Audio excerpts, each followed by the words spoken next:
চিঠি দিল আমাদের। আমি বললাম যে কিসের চিঠি? কয় খাজনা। কিসের খাজনা? কয় সামনের 30 টাকা আর আপনার দোকানের 30 টাকা। কামিয়ে এটা তো হবে না, আমাদের জমিনে কোনো সরকারি জমিন না, আমাদের জমিন, আমাদের এই আন্দায় আছে, আমরা এখানে ট্যাক্স দিই, তারপরে মালিকেরা ভাড়া দেয়, ভাড়া দিয়ে আমরা এটা চালাচ্ছি। মালিকানা যারা দোকানদার আছে তাদের বলেছে টাকা দিতে হবে, তা নাহলে 5 সাল থাকবে না। এরকম ভাবে ইজারাদার হুমকি দিয়েছে। রিপন বলেছে যে যদি মালিকানা দোকানদারের টাকা না দেয়, রিপন আর হাসান ভাই,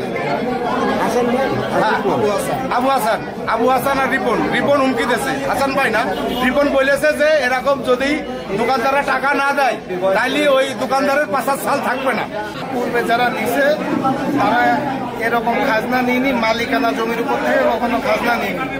তো এবার যে নিছে সে বলছে যে মালিকানা দোকান থেকেও কিছু খাজনা নিবে। আমাদের পৌরসভার একটাই কথা, নির্ধারিত রেট ছাড়া কেউ বাজারে আপনার ভোট দেবেন আর আমরা নিতেও দেবো। ভেতরে যদি কোনো মানে দোকান পড়ে সেগুলো টোল দেওয়া লাগবে, আর বাজার এরিয়ার বাইরে তাকে টোল দেওয়া লাগবে না, নিতেও পারবে। সমাধান করতে পারছি।